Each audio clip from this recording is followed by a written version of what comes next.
I'm getting quite sick of all this Xenos tech, so we're going to move back to the forces of the Imperium with the Sakaran battle tank. Now, the Sakaran battle tank is primarily armed with 2 Heracles pattern accelerator autocannons, which allow it to rapidly fire shells at a far higher velocity than a standard autocannon. Has secondary armament including sponsored mounted las cannons, and it is capable of tracking and engaging swift-moving targets and pinpoint weaknesses in enemy armor with lethal precision. Now, these things are generally rare in the modern-day Imperium because most of them have been destroyed from the time of the Great Crusade and the Horus Heresy. But these things are quite a high-speed tank destroyer to complement the Predator and Land Raider upon the battlefield. And these do come in a second variety known as Sakaran Venator. And the Venator is also mounted with a neutron laser projector, which has a combination of mobility, protection, and firepower. So, dear Sakaran battle tank, I understand that you wanted to design a tank destroyer. Do you have the aspects of a tank destroyer? Less armor, firepower of a main battle tank, high speed. Wait, no. You're actually slower than a Predator. And you're more thickly armored, but not as well armor designed? What? You're also much larger than a Predator while we're at it. I think Ferris Menace fucked up here. Yeah, Gilliman and Ferris might have fucked the pooch here. The firepower being primarily 2 autocannons, or with secondary las cannons, I looked at it and went, if you're supposed to be an anti-tank vehicle, wouldn't you just mount the las cannons because they're more efficient at destroying tanks? The next thing about this vehicle is it's much bigger than a Predator and a very large target. In addition to this, while the armor is actually thicker than a Predator's, it's not as well sloped. There's the vulnerability of a frontal machine gun port. The lower plate is completely flat with the transmission and pilot's legs pretty much right behind that heavy plate.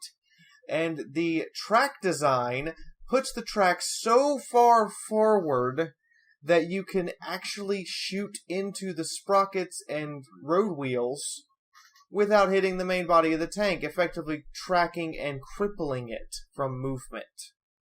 Oh, dear. Furthermore, the sides are absolutely 100% flat. And the sponson turret areas have so little armor behind the sponson turret that if you fire into the turret, you are likely not only to destroy the weapon, but penetrate into the tank. In addition to this, because these sponson turrets are so thin, a kinetic projectile fired at a flat angle, i.e. at perfect perpendicular 180-degree angle, will not only hit the sponson turret on the left side, but fly through and come out the sponson turret on the right side. Ferris, Gilliman, you done fucked up. In addition to this, it is covered in hatches. Hatches are a known weak point of a lot of tanks. It's covered in them. There's a driver's hatch. There's a machine gunner's hatch next to the driver's hatch. There's a commander's hatch on top. There's a hatch on the back. I think this one can safely sit next to the chitin for the rest of the video. I can totally understand why there are so few of them left. Yeah. Okay, next up, it's a bit of a weird one. We were specifically requested this one. The Fortress of Arrogance. Oh, hold on. We do also have a variant of the Oh, Sicarian. sorry. Oh, do you want to edit that bit out then? No. We'll just go back into the Sicarian variant. So the Sicarian Venator was produced towards the end of the Great Crusade. It's a multi-purpose tank-destroying vehicle that mounts the fearsome neutron laser projector. It has a combination of mobility, firepower, and, quote, protection. So, armor protection-wise, this is much better armor protected. It actually throws the sponson turrets off. It removes a couple of the hatches that were in the other variant. And it's faster. Also, without the turret, it has a slightly lower profile, though it's still bigger than a Predator. The big thing here, though, is it is actually a tank destroyer because it emphasizes one thing. Boom. The neutron laser projector has the penetrating capability to fire not just into a Predator, but through it and into the Predator behind it. Damn, son.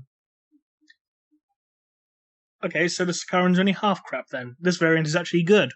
The non-turreted variant is actually a tank destroyer, and actually really good at its job. The turreted variant, however, is a hunk of junk that you should immediately scrap and use for spare parts. Make more Venators. Pretty much. So, you were saying something about Fortress of Arrogance? Yeah, slightly weird one, this. There's not really much to say about this, even though we were requested to do it. It's just Commissar Yarek's personal Baneblade.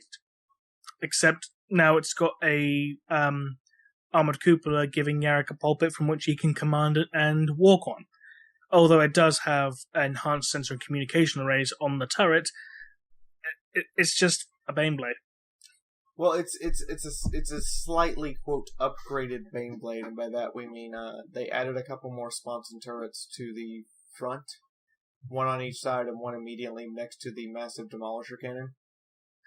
However, and they added a massive plow to the front that actually provides a little bit of tank protection to the tracks and to the very flat lower plate area.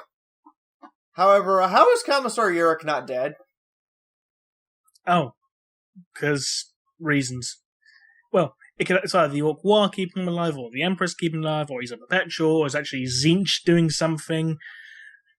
Or they just make lots of clones of Commissar Yarek and replace him every time he gets exploded.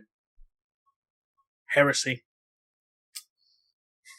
Any way you look at it, that commanding pulpit area is vulnerable to artillery fire, small arms fire, explosions, flamethrowers, snipers. There's Plus cannons. Plus cannon. There's just a list that says, shoot me. I don't know how he's not dead. I honestly don't. I have no explanation. But you should be dead. You should be very, very, very dead. I think I now realize why Yarek's still alive. He's actually Chuck Norris. Great. 40k, that's just the thing 40k needed. A Chuck Norris. Well, there was Caldor Draco, but we don't talk about that. Moving on to the next one? Yes, the Contemptor Pattern Dreadnought. Now, it's a Space Marine Dreadnought developed prior to the Horus Heresy, which is larger and more powerful than a standard Dreadnought. And it even includes atomic shielding field generator technology, which is implemented into storm shields of Space Marine Terminators.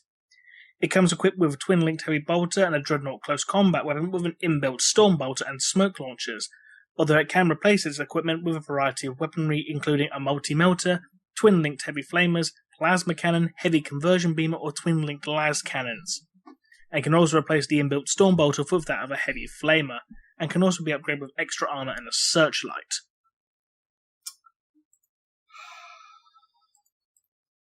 That's a good sign.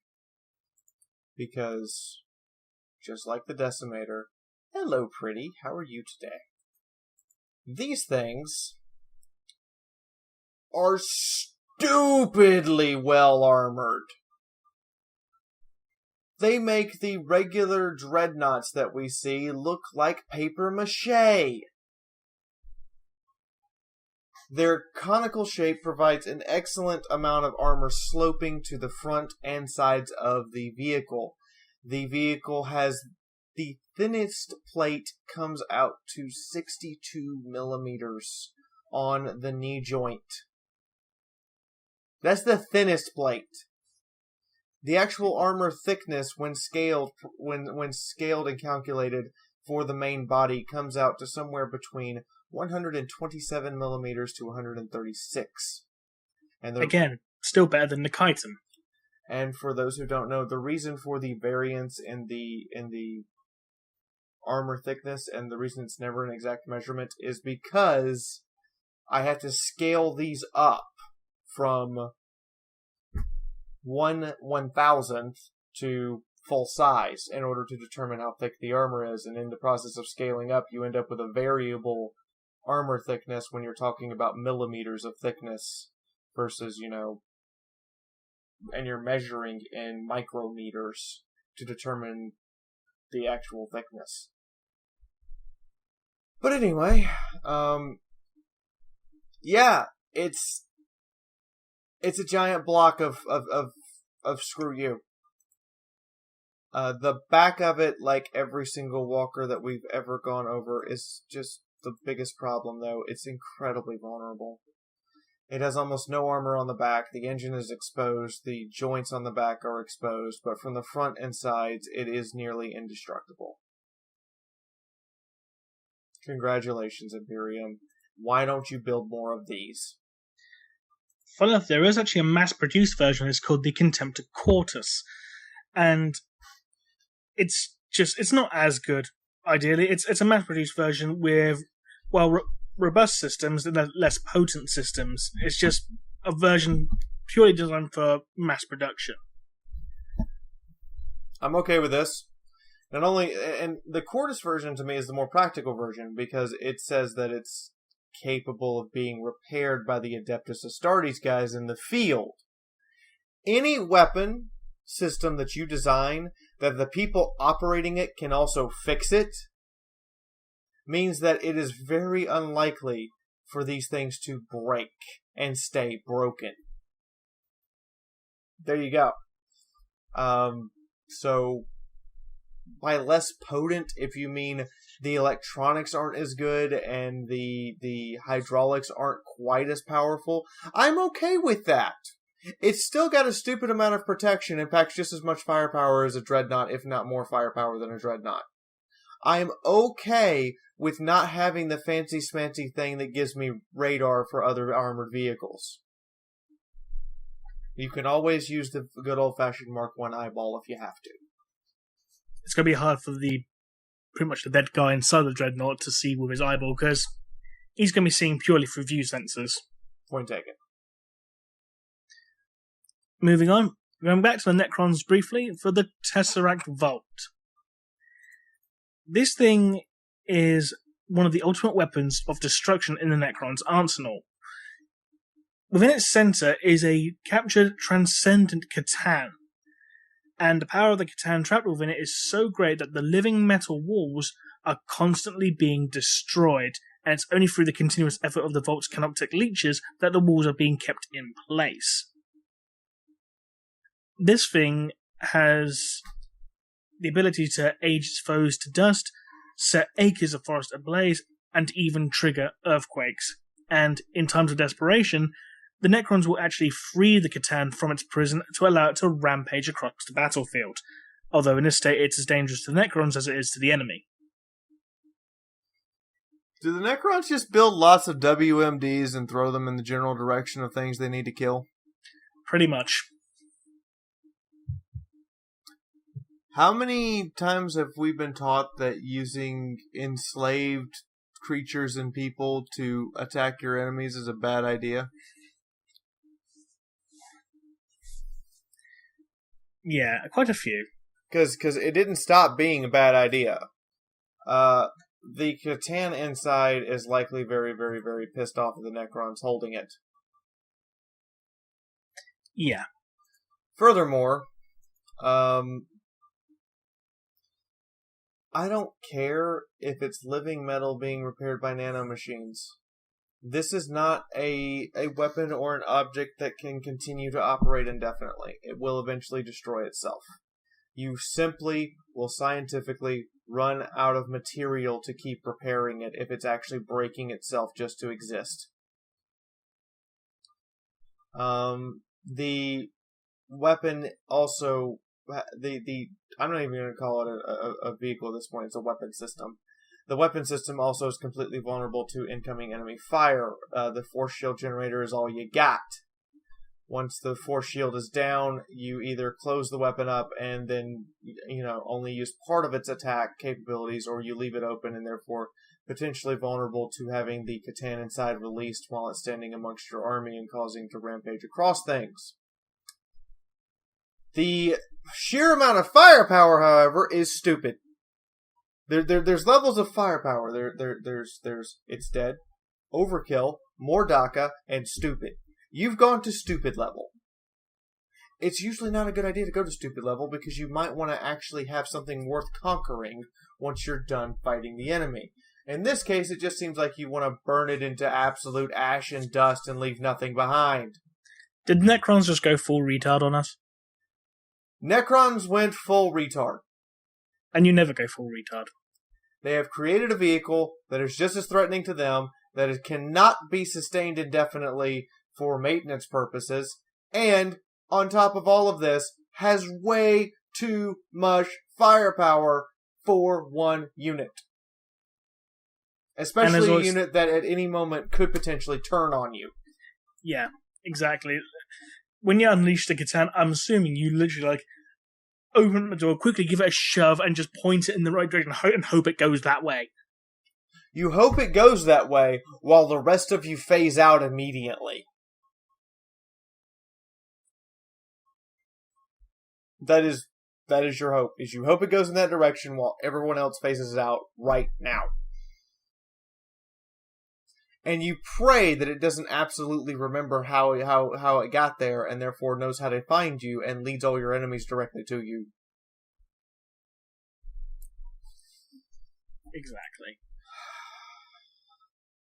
I really had better hopes for you, Necrons. I did. It seems like the Necrons just turned around and went, fuck it, we'll just nuke shit. Apparently. It's like, what are we going to do? We're going to do a big laser? Nah, just nuke it, fuck it. I never thought I would say these words. Nurgle, save me! Asking you shall receive. The Blight Drone. It's a bizarre conglomeration of insect larvae, machine, and demon. It's armed with rapid-fire autocannons and a Morlite apparatus capable of spewing noxious poison and acid, which can eat through metal and flesh within seconds. And these things come in swarms, and are drawn to the battlefield with large amounts of dead. Essentially, these are giant flies. Essentially, but flies with machine guns. Holy shit, Nurgle saved me. The front armor is very well sloped. It's actually protected on all sides except for even its fan blades that are holding it aloft actually have a decent amount of protection in the ring around them. Aerodynamically, it flies. It will actually fly. The blades are large enough to create lift. The vehicle has firepower because the weapon will eat through infantry and armor in seconds. I have nothing bad to say about this one at all. It is a practical, well-designed, aerodynamic, decently armored, decent amount of firepower attack drone. That's the best part. It's a drone. You don't lose anything if it gets shot down. At least one of the characters does something right. Nurgle, when did you modernize on us? When did you suddenly decide that medieval siege weapons weren't your thing? Well, I wouldn't count that just yet, because we have the Contagion, a demon engine which is essentially a giant catapult which bombards its foes with disease-ridden projectiles. Nurgle, you betrayed me! He was doing so well. And he's like, I'm going old school. The only thing I could get on this was epic scale miniatures, which I couldn't even do measurements with because even measuring in nanometers, you're talking about conversions that could potentially range in meters in size once you get them up to full size. It's a catapult. It is a medieval catapult in every way, shape, and form. It has absolutely no armor or protection for the people operating it. It has the range of a medieval trebuchet, which is pathetically short for a modern battlefield. And it's vulnerable to every form of fire because it's made of rotting wood. Not to mention psychic attack and warp-based weaponry, because it is a demon engine. Yeah, that too. So we're going to go from that shitty demon engine to one that's actually good to finish off our list. The Soul Grinder. Now, this thing, it's essentially a gigantic demonically possessed defiler, which we covered in our Chaos episode. These things are armed with a multitude of close combat weaponries appropriate for its size, including warp swords and iron claws. It's also equipped with a harvester cannon and a deadly maw cannon, and can also shoot lasers from its eye, known as a warp gaze. And they can even vomit a mass of mutating ichor over large distances, known as phlegm bombardment.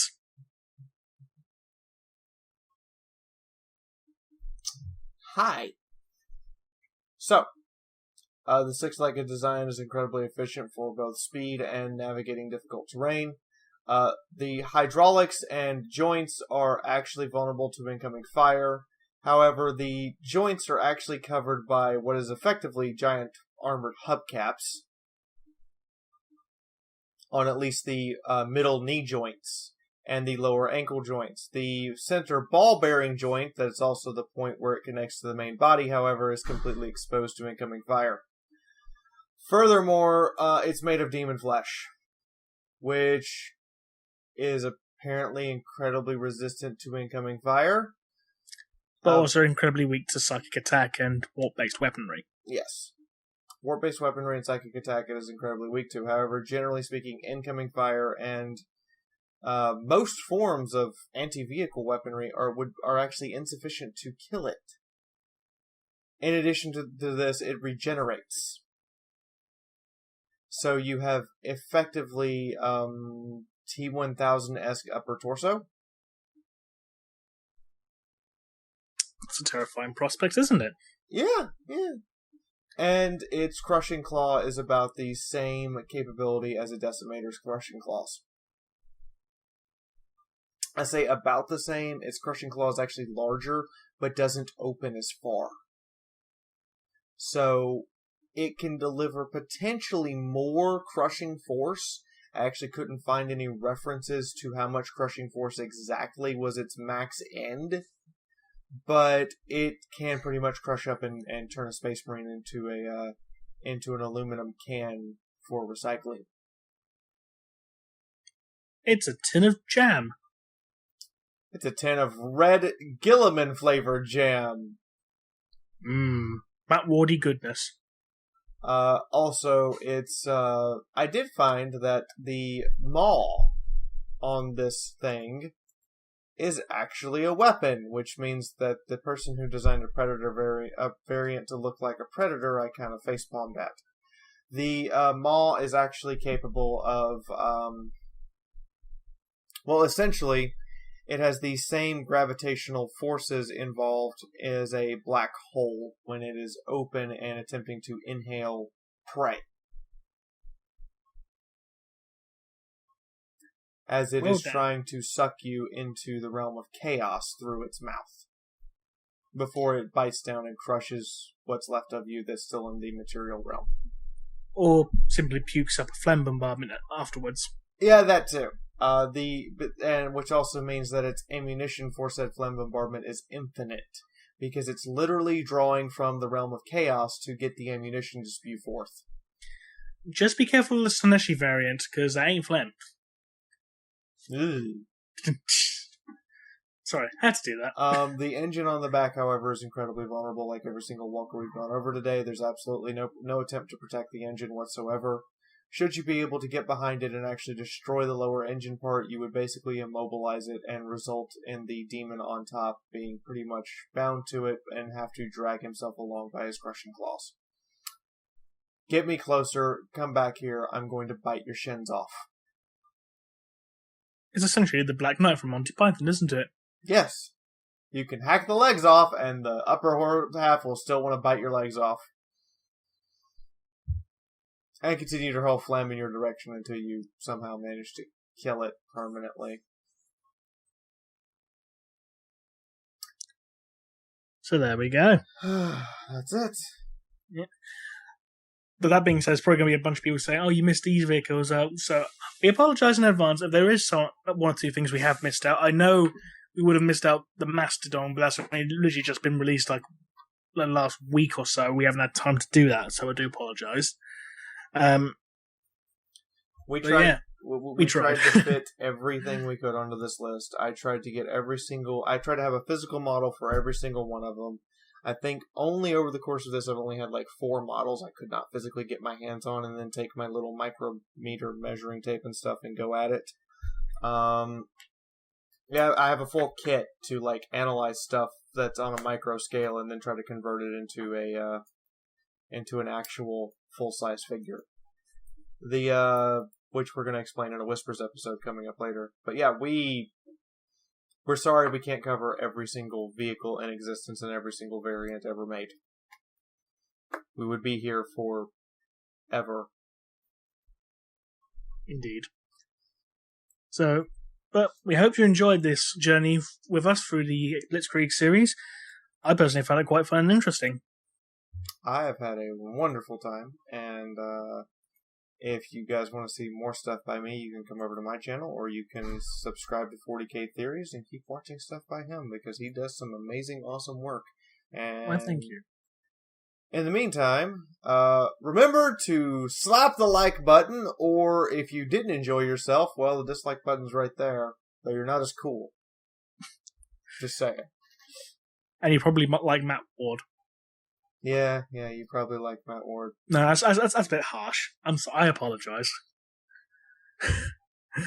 But anyway, this has been Reminiscent from 40K Theories, and that was a car going past. And this has been Fiaura.